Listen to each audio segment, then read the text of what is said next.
bienvenue dans un nouvel épisode hors série de Ce n'est que du cinéma. Nous arrivons finalement dans la deuxième partie. On vous avait annoncé les pronostics des Oscars dans un épisode hors série d'il y a quelques semaines. Et puis maintenant voilà, les Oscars sont passés, les Césars sont passés, toutes les cérémonies des récompenses sont passées.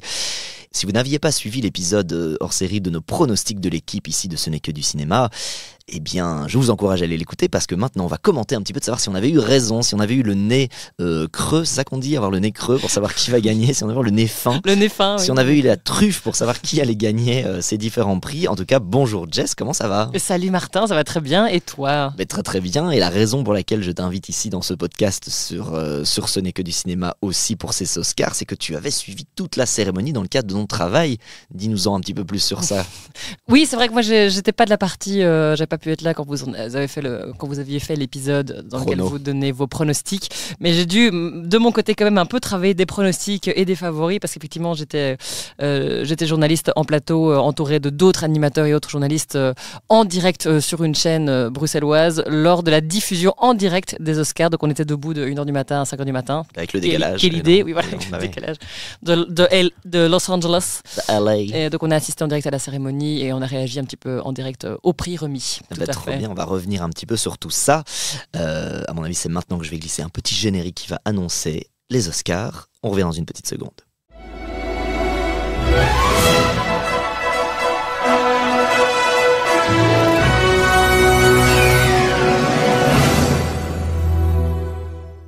On va d'abord tout de suite tuer le suspense. Alors, Sacha avait été avec moi pour commenter les pronostics. Sacha a obtenu le score de 7 sur 20 dans ses pronostics. Pas mal du tout. Mais vous allez voir pourquoi j'ai dit que c'est pas mal. Ouais, non, mais en fait, on avait suivi une méta brutaliste. Et ça, il faut quand même le dire. On avait quand même vraiment cru que Brutaliste allait faire un raz-de-marée. On n'avait pas vraiment mis nos billes, mais ça, c'est collectif dans l'équipe. Sur Anora, parce que c'est quand même Anora qui a remporté du coup meilleur film, son réalisateur, meilleur scénario, etc. Il a raflé quand même pas mal de prix. Et puis meilleure actrice qui a été vraiment la surprise, on va commenter ça aussi un petit peu. Julie également 7 points, donc vraiment top, surtout qu'elle n'avait pas pu voir tous les films avec son congé maternité, elle avait moins été capable d'aller au cinéma du coup.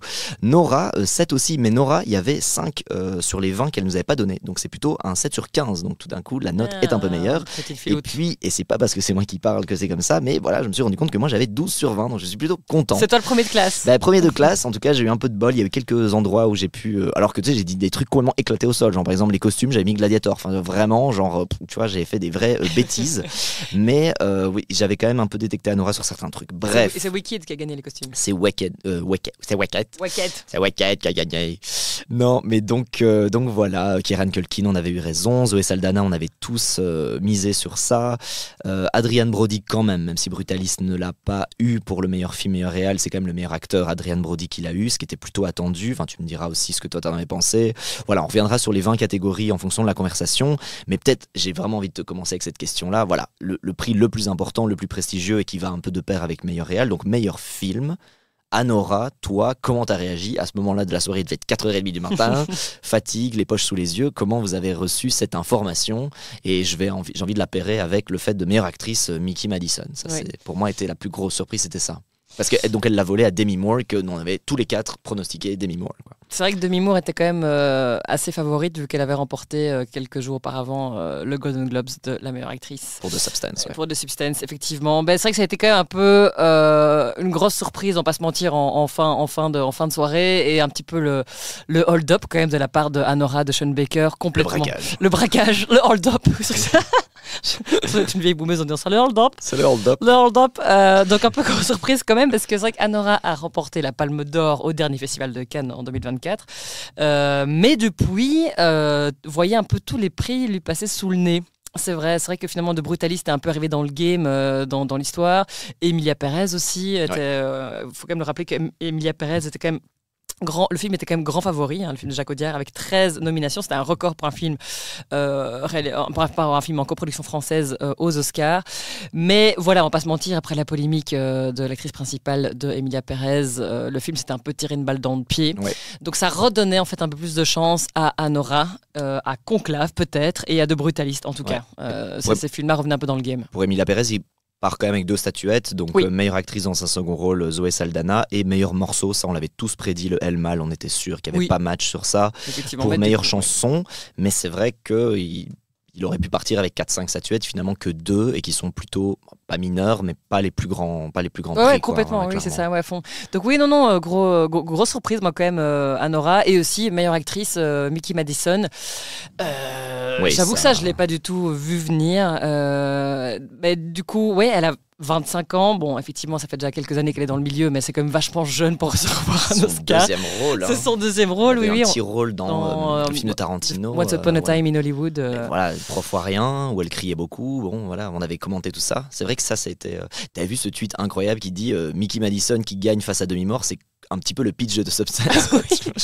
Et je crois que c'est vraiment ça, quoi. Et je l'ai repartagé, effectivement, c'est vraiment ça. Parce qu'en fait, Hollywood, ils adorent les comebacks. Et je sais pas si Demi Moore était forcément la meilleure performance, toute actrice confondue de l'année, peut-être pas. Non. Après, elle se donne corps et âme dans ce rôle. Elle joue avec son image. Voilà, le rôle est quand même. Voilà, on a retenu ce rôle. C'est quand même un rôle qu'on retient. Elle s'est donnée à fond. Je trouve qu'elle joue avec son image. Elle avait remporté le Golden Globes et Hollywood adore cette histoire de comeback. Je veux dire, voilà, une actrice, on l'avait un peu, elle était un peu sous les radars depuis quelques années. Là, elle revient avec ce rôle super fort quand même. Donc pour moi, elle méritait quand même même juste pour le côté symbolique de la voir et aussi parce qu'elle est très bien dans le rôle. Donc je sais pas, ouais, j'étais surprise de Mickey Madison et je sais pas si je lui aurais donné parce qu'elle a encore une longue carrière devant elle, même si elle est très bien dans Anora, dans lequel effectivement elle crie beaucoup. Bah ouais. Donc elle est bien dans le film, mais de là à gagner un Oscar, voilà, moi je lui aurais pas donné en tout cas personnellement. Voilà. Celui qui a dû l'avoir mauvaise, c'est notre ami Timothée Chalamet qui du coup finalement, parce qu'on comprend peut-être aussi que l'Académie récompense Mickey Madison pour vraiment récompenser la jeunesse, voilà, le nouvel espoir. À nouveau, je trouve que c'est dur par rapport à Timothée qui, lui, il le dit d'ailleurs dans une interview. D'ailleurs, quand il a eu le prix là, du SAG, donc la Guild Award, oui. Il le dit dans son speech qu'il en a envie, qu'il a envie d'être un des meilleurs, one of the greatest, et que ça l'inspire et qu'il bosse dur et qu'il est prêt à. Mais il dit aussi dans une autre interview que ça fait quand même 20 fois qu'il est nominé à toute une série de choses et qu'il a en fait très très peu de prix qui tombent vraiment dans son escarcelle. Et bah là, en plus, c'est Mickey Madison qui passe devant pour quand même une carrière beaucoup plus courte que tout ce qu'a fait Timothée Chalamet. On peut aimer ou ne pas aimer, mais il y avait match aussi que lui puisse remporter quelque chose. Et il a dû l'avoir aussi un petit peu mauvaise. Oui. Qu'est-ce qu'on pense de notre petit Timothée finalement? Complete Unknown ne chope rien, si je ne m'abuse. Je relis un peu les 20 prix. Il n'y a aucun prix pour Complete Unknown chez les Oscars. Je crois qu'il n'y a eu aucun prix, effectivement. Ouais. Bon, je ne sais plus dans quel était ma mémoire à 4h du matin, mais c'est vrai qu'il était face. Son concurrent direct, c'était Adrien Brody. Oui. Bon, c'était quand même un sacré concurrent en termes de carrière. Voilà. Mais après, de nouveau, moi, c'était pas mon favori, Adrien Brody. En plus, il refait la même chose que de pianiste, donc finalement, ouais. copier-coller, quoi, tu vois. Je suis d'accord avec toi. Je ne vais pas critiquer. C'est un bon acteur, Adrien Brody, on peut dire ce qu'on veut. Et il fait bien le taf, mais je trouve qu'effectivement, il fait comme dans Le Pianiste, juste avec des yeux de chien battu pendant tout le film. C'est ça. Non, c'est ça. Moi, c'est comme ça que je l'ai ressenti. Donc, j'étais pas non plus méga emballée à l'idée qu'elle reçoive ce prix. C'est son deuxième Oscar. Dans Le Pianiste, il était incroyable. Et tu vois, donc voilà. Ouais, un peu déçu. C'était Sacha qui avait relevé aussi le fait que Daniel Craig, même pas nominé pour Queer. Alors qu'il était. Que performance de dingo. Et aussi une carrière à récompenser. C'est quand même quelqu'un qui est là depuis longtemps, qui arrive à faire ce virage, qui a l'air de plus ou moins réussir en sortant de James Bond. Comment tu continues ta carrière? Même pas nommé. On avait cité aussi dans les actrices les grandes absentes, c'était Kate Winslet pour ce film Lee Miller qui était vraiment sublime. On avait parié qu'on allait la retrouver, même pas nominée. Donc il y a des gens qui ont été boudés alors que leur performance était vraiment très très bien. De l'autre côté, alors je dis pas que les deux actrices de Wicked ne méritaient pas d'être nominées, mais enfin top 5 des meilleures performances de l'année, peut-être pas. Enfin, tu vois, oui, voilà. Tout à fait. Et donc ça c'était déjà bizarre au niveau du casting et donc effectivement. Et donc est-ce que Anora du coup c'est vrai que une meilleure film, toi quelle est ta réaction à ce niveau-là? Nous on avait vraiment suivi, on avait fait un tunnel sur Brutalist. On était persuadés que Brutalist allait l'emporter et que Brady Corbett, en tout cas on avait été, sauf Sacha qui avait senti Sean Baker, c'est un des points qu'il a gagné. Voilà, le seul de nous quatre à l'avoir gagné. Il avait dit Sean Baker pour meilleur réal. Julie avait tellement espéré le cœur qu'Aurélie Farja, mais bon, c'était bien dit qu'ils allaient quand même pas récompenser une française pour toute l'industrie américaine de l'année, je peux comprendre. Et Nora et moi, on était sur Brady Corbett, qui est aussi en plus un acteur avant, enfin qui est quand même connu dans le milieu, enfin plutôt apprécié, etc. Enfin voilà. On a pas vu le coup venir. C'est vrai que certains disent.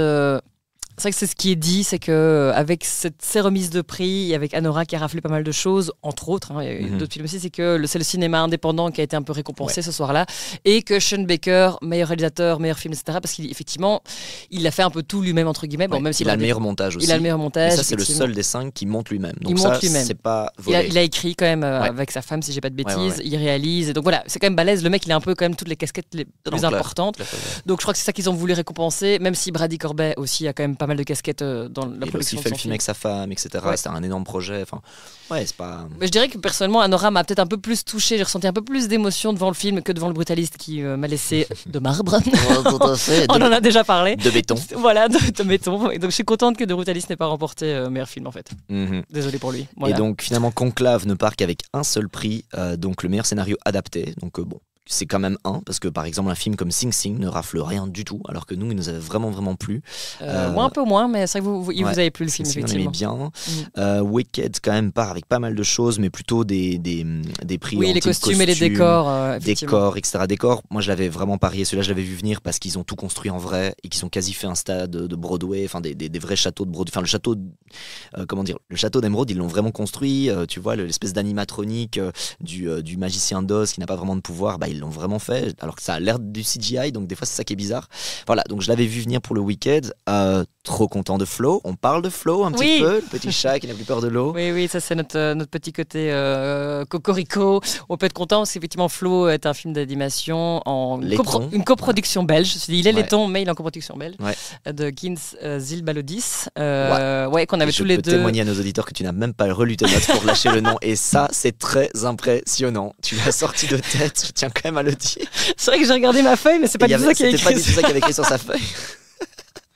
Bravo, franchement. Merci. Incroyable. Mais toi, du coup, oui. Je crois que toi aussi, tu l'avais adoré ce film. Une très belle pépite qui a gagné quand même face à DreamWorks et face à Pixar. Et Vice Versa 2. Il y avait Vice Versa 2 et Le Robot Sauvage. Donc, quand même, chapeau pour ce film qui est aussi de nouveau un peu clairement un film indépendant. Donc, voilà, qui gagne face à des gros studios. Ouais, après, ceci dit. Pas de chance pour Le Robot Sauvage, qui est vraiment un très beau film d'animation. Oui, ça c'est et vrai. S'il n'y avait pas la méta Flo, il était totalement le favori pour gagner cette année. Tout à fait, c'était un très beau film. Et je trouve que lui, malheureusement, tombe mal. Il tombe sur un petit chat plus balèze que lui, et il se fait avoir à nouveau. Comme de toute façon, l'histoire de l'humanité, on se fera tous avoir par les chats un jour, de toute façon. C'est ça la morale de cette histoire. C'est ça la morale de cette histoire. Non, mais c'était trop chouette. D'ailleurs, on me dit dans l'oreille que Riga, ça fait 4 jours, la ville Riga, la capitale de la Lettonie, ça fait 4 jours qu'ils sont en gueule de bois, qu'ils n'arrêtent pas de faire la fête. Je sais pas si tu as vu, ils ont érigé une statue du chat. J'ai vu la photo, je me suis dit mais ils sont hyper rapides, elle était déjà prête quelque part en stock et ils s'apprêtaient à la dégainer. De toute façon, je pense il y a déjà tellement de prix qu'ils avaient eu que le chat était déjà en commande. Tout à fait. Et alors maintenant j'ai vu, ils continuent, donc les 3 statuettes qu'ils ont eu aux 3 festivals majeurs, aux 3 cérémonies majeures, ils les ont mis dans le musée musée nationaux des Beaux-Arts, truc comme ça, genre c'est une œuvre d'art le truc, les 3 statuettes quoi. Non mais ils sont hyper fans. Après, la Lettonie n'avait jamais rien gagné en Oscar ou en César, etc. Exactement. Donc un tout petit pays d'1,3 million habitants, enfin c'est... Donc incroyable. Mais oui, c'est hyper encourageant justement que une grosse cérémonie hollywoodienne comme les Oscars récompense ce film. Et je trouve que c'est mérité. Et la question se pose. Effectivement, Le Robot Sauvage, j'ai vraiment bien aimé ce film, très belle histoire. Il y a des thématiques aussi un petit peu, les 2 films, même s'ils sont radicalement différents, il y a quand même un peu cette histoire de, la nature, la biodiversité, le futur, le changement climatique. Il y a des points communs un peu sur les 2 films. Mais certains posent la question, plus par rapport à Vice Versa 2, est-ce que Pixar n'arrive pas un peu au bout d'un cycle? Ça fait quand même 10 ans maintenant, depuis le premier Vice Versa, qui était super. Il y a 8 ans, que j'avais adoré. C'était il y a... 2015. Ah bah il y a 10 ans, du coup, t'as raison. C'était il y a 10 ans. Est-ce que Pixar n'arrive pas au bout d'un cycle et ne doit pas un peu se renouveler d'une certaine manière? Se réinventer. Voilà. Moi, j'avais pas très bien aimé le Vice Versa 2. On en avait parlé dans le podcast. Ça nous avait divisé. Moi, ça m'a pas pris, ce truc. Je crois que ça m'avait créé de l'angoisse, mais je crois que c'était le point du film, tu vois. Donc, voilà. Ah, tu t'es trop identifié à l'anxiété. Non, mais j'ai trouvé que c'était trop recyclé. Le concept était tellement bien dans le premier que je peux pas. Ça m'aurait vraiment choqué que Vice Versa 2 gagne. Tu peux pas dire à Hans Zimmer qu'il a pas le droit de se pointer à la cérémonie parce qu'il refait la même musique que d'une 1 Et puis tu prends Vice Versa 2, enfin tu vois. Oui. Donc non. Non, c'était plus le robot sauvage qui était un vrai rival. Et puis, Je trouve que Vice Versa 2, effectivement, une fois la surprise du premier film passé, en fait, le deuxième marche moins bien, malheureusement. Oui, et puis c'est quand même toujours cool quand un gros studio comme Disney se fait damer le pion. Ouais, c'est ça l'expression, se fait damer le pion par un petit studio indépendant laiton. C'est quand même David contre Goliath. Et en cette période où apparemment il semble que les plus forts gagnent toujours, tout à fait. C'est bien quand un petit pousset il gagne un peu. non, et puis ce réalisateur Gins Zilbalodis, effectivement, qui s'est entouré pour la première fois vraiment d'une grosse équipe, parce que d'habitude il est un peu tout seul. Je crois que ce mec est vraiment un génie de l'animation, puis il a fait la musique et tout, donc c'est un vrai projet personnel. Il n'y a pas de dialogue dans ce film, on suit un chat qui tente de survivre entouré d'autres animaux, donc je trouve que le scénario est surprenant, l'histoire est assez poétique, assez onirique, et en même temps c'est un film un peu immersif, donc voilà, je le rappelle, on avait déjà parlé, c'est vrai, on a déjà fait un podcast dessus, on a déjà fait un épisode dessus, mais bon, je crois que le problème c'est qu'on en a peut-être beaucoup parlé, on encense le film, moi je l'ai vu quand on n'en avait pas encore vraiment à ce point-là parlé, je l'ai vu en vision de presse, là maintenant j'ai dit à mon copain, je veux qu'on le voit, tu le regardes avec moi, je l'ai revu une deuxième fois, et j'ai l'impression qu'il a bien aimé le film, mais il était clairement un peu moins enthousiaste que moi, et donc je me dis tiens maintenant, est-ce qu'il n'y a pas un peu le côté où finalement, je sais pas, cette espèce de avec le film est peut-être moins surprenant pour certaines personnes maintenant qu'on en parle partout, tu vois, c'est toujours un peu le problème, mais moi c'est mon coup de cœur en tout cas. Il y a peut-être un effet, comment dire, hypnotisation collective, parce que c'est vrai que moi, je l'avais dit aussi dans l'épisode, et d'ailleurs je m'étais fait taper par Sacha et qui trouvait que c'était vraiment scandaleux. Moi j'avais eu le temps long un peu dans Flow. Je trouvais qu'à un moment donné, il y a des errances où je suis un petit peu genre bon, est-ce que j'ai pas envie d'être tenté de le mettre en 1.3, que ça accélère un peu. Quoi ? Je te jure, et Sacha avait exactement fait cette tête-là. C'est vrai que le film est un peu une errance. Et voilà, ça m'avait... C'est super mignon, c'est très beau, enfin c'est beau. Mais une fois que t'as dit ça, j'étais un peu genre, oui, bon, au niveau de l'histoire, bon, tu vois. Mais ça nous sort de nos zones de confort un peu, de regarder des films comme ça, sans dialogue, avec un scénario un peu plus style film fleuve, comme ça, où on se laisse porter par une histoire assez simple. Il y a encore quelques catégories que je voudrais sur lesquelles je voulais t'entendre. Donc meilleur acteur dans un second rôle, on avait eu plusieurs votes, hein. Donc Sacha était persuadé que c'était Kieran Culkin et c'est effectivement lui qui a gagné, et puis Julie de son côté voulait vraiment voir récompenser Jeremy Strong dans The Apprentice, qui avait un rôle vraiment incroyable, et puis Nora avait senti Guy Pearce aussi pour The Brutalist, qui effectivement on était tous d'accord pour dire que c'était probablement un de ses meilleurs rôles depuis Memento, vraiment Guy Pearce dans ce méchant, je sais plus comment il s'appelle, Monsieur Van Buren, hein, comme ça, le grand capitaliste là, qui soi-disant accueille dans le meilleur état d'esprit et en toute grande générosité cet architecte hongrois pour mieux lui faire du mal. Ça avait été vraiment fort. Finalement, moi je m'étais laissé tenter par le vote de Sacha avec Kieran Culkin parce que je sentais qu'il avait une aura. Et effectivement, il a gagné, il a encore gagné. Son speech était super chouette. Est-ce qu'il n'y a pas aussi une hype un peu, voilà. Sachant que moi, ce qui m'embête avec Kieran Culkin, c'est qu'il prépare jamais rien. Le mec a un talent brut, obscène. Genre même dans Succession, il prépare plus. Tu vois, là, quand il a fait le film avec Jesse Eisenberg, il prépare pas. Je suis un peu genre, waouh, tu voles la vedette à plein d'acteurs qui ont bossé de ouf. Toi, t'es là, tu te débarques, tu vois. Enfin, voilà, il est génial, mais c'est pur talent. Enfin, voilà, est-ce que c'est pas too much, Kieran Culkin ? C'est vrai, Kieran Culkin, je le sentais favori, clairement. Il venait aussi de rafler quelques prix. On le sentait vraiment favori pour A Real Pain, le film de Jesse Eisenberg. Mais par contre, moi, personnellement, même si j'adore cet acteur, je trouve ça cool que là maintenant, à 40 ans, il a un peu ce gros comeback alors qu'il est dans l'industrie. Il est acteur depuis 35 ans. Et je trouve que ça a l'air d'être une chouette personne. C'est un bon acteur, donc je suis contente pour lui, mais c'était pas forcément mon favori. Moi, j'avais quand même un petit pincement au cœur. J'avais quand même envie que ce soit Jeremy Strong, effectivement, pour The Apprentice. Ou aussi, comme tu l'as dit, Guy Pearce. Je trouve que Guy Pearce, quand même, pour sa carrière et pour le rôle qu'il a dans The Brutalist, il est vraiment, vraiment très, très bien. Et Jeremy Strong dans le rôle de Trump dans The Apprentice aussi, pour moi, il était. Non, c'est pas le rôle de Trump, c'est le rôle de celui qui lui apprend tout. Oui, pardon. C'est Sébastien Stan qui joue Trump. Non, c'est vrai. Donc Jeremy Strong, effectivement, dans The Apprentice aussi. Et ça aurait même été peut-être un petit peu politique de récompenser un acteur dans The Apprentice. Donc, Kieran Culkin n'était pas mon favori. Et en fait, je te rejoins sur le fait qu'effectivement, j'ai l'impression qu'il est un peu lui-même à chaque fois qu'il joue, en fait. Qu'il n'est pas forcément... On sent un peu qu'il n'a pas ce côté où il a préparé pendant des mois et il arrive un peu, il est lui-même, machin. Donc ça marche, le rôle est super, mais est-ce que du coup, il y a cette question de... ouais, voilà, moi ça me pose question quand même, de se dire, voilà, on sent qu'il est comme ça dans la vraie vie en fait. Donc est-ce qu'il joue, voilà. Oui, il nous reste encore quelques petites catégories. Qu'est-ce que tu penses du meilleur film international ? Donc je suis toujours là. le film brésilien, qui avait été parié par Sacha et Julie. Donc ils ont tous les deux eu le point. Moi j'avais parié Flo, parce que je m'étais vraiment très très fort emballé sur Flo. Mais effectivement, j'aurais pas dû parier ça. Je me suis demandé pourquoi j'ai pensé ça. Mais bref, c'est effectivement ce film qui a gagné. Tu l'avais vu? Oui, je l'ai vu, effectivement, parce que l'actrice principale du film, donc je suis toujours là, Fernanda Torres, a remporté quelques jours avant le Golden Globes pour un rôle dramatique. Elle est un peu sortie de nulle part d'ailleurs, mais méritée. Elle est vraiment bouleversante dans ce film. Alors je l'avais pas forcément vu venir spécialement ce film-là, mais ceci dit, une fois de plus, vu qu'Emilia Pérez s'est tiré une balle dans le pied quelques semaines auparavant, ça laissait quand même plus de chance à d'autres films, et en soi c'est quand même aussi une bonne surprise parce que le film est bien, le film est touchant, ça part d'une histoire vraie, ce que je savais pas en fait quand je suis allée voir le film, je l'ai compris en sortant. C'est une histoire vraie effectivement, ça se passe dans les années 70 durant la dictature au Brésil. Le mari de l'héroïne part au bureau un matin, enfin il est embarqué par les flics pour un interrogatoire et il ne va jamais rentrer, et donc du coup ça va être la quête pour la vérité, histoire vraie. Et du coup moi je trouve que c'est un peu, est-ce que c'est pas un peu un prix politique? Pas seulement, mais je veux dire le film est super, mais voilà, du coup surprise, mais pour moi c'était une bonne surprise que ce film reparte avec quelque chose. Après, j'ai adoré Emilia Pérez, donc une partie de moi était quand même un peu triste que le film reparte avec si peu de prix et pas avec le prix international. Moi, je suis hyper frustré sur ce qui est en train de se passer avec Emilia Pérez. Ouais, c'est dommage. On avait vraiment aimé le film. Le film, évidemment, si tu creuses à fond, t'écoutes vraiment tous les groupes d'opinion, etc. Même dans la communauté trans, il y a des réserves, il y a des critiques sur Jacques Audiard. On les a dites abondamment, mais c'est quand même une bête de film, c'est hyper original, la musique est géniale. D'ailleurs, il y a eu un prix au César pour Camille qui a fait la composition. Oui, le film a remporté pas mal de César quand même. Hein, Donc ouais, en fait c'est ça, c'est possible aussi que la France l'ait un petit peu saucé parce que les États-Unis est en train de le boycotter, c'est possible aussi. Il y a beaucoup de critiques à faire et en même temps, c'est quand même un acte de bravoure, je trouve qu'on en a quand même largement besoin. Il y a quand même beaucoup de gens qui ont dû avoir un petit choc en voyant ce film, le pitch est quand même assez dingo.